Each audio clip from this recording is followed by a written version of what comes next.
Dear students, আজকে আমি classification of nouns অর্থাৎ নাউনের প্রকারভেদ নিয়ে আলোচনা করব। তো আমার দিকে প্রথমে জানতে হবে নাউন কাকে বলে। তো নাউন্স কাকে বলে? যেসব ওয়ার্ড দ্বারা কোনো ব্যক্তি, বস্তু, প্রাণী এবং স্থান প্রভৃতির নাম বোঝায় তাকেই আমরা নাউন বলবো। যেমন এখানে দেখো রয়েছে রবীন্দ্রনাথ, মানে একজন ব্যক্তির নাম। কলকাতা মানে কোনো স্থানের নাম। অয়েল মানে কোনো বস্তুর নাম। চাইল্ডহুড এখানে শৈশব মানে কি, এটা অ্যাবস্ট্রাক্ট নাউন। আর্মি এটা কালেকটিভ নাউন। তাহলে আমরা নাউন এগুলোকে আমরা কি বলবো? নাউন। তাহলে যে কোনো ধরনের নামকে আমরা কি বলে থাকি? এখানে নাউন বলে থাকি। এবার দেখো নাউনের প্রকারভেদ, মানে নাউনকে আমরা কভাগে ভাগ করতে পারি। নাউনকে আমাদের 5 ভাগে ভাগ করা যায়। তাহলে নাউন 5 প্রকার। কি কি? যেমন proper noun, common noun, collective noun, material noun, abstract noun. Proper noun বলতে কি?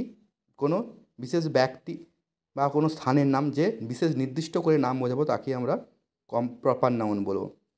কালেকটিভ নাউন আর কমন নাউন। তাহলে কমন নাউন বলতে কি? বিশেষ জাতি বা শ্রেণীর নাম। যেমন কাউ, ডগ, এগুলোকে কী বলবো আমরা? কমন নাউন বলবো। আর রয়েছে দেখো কালেকটিভ নাউন। কালেকটিভ নাউন কি না, যখন কোনো সমষ্টিবাচক নাম বোঝাবে, যেমন আর্মি, ক্লাব, ক্লাস।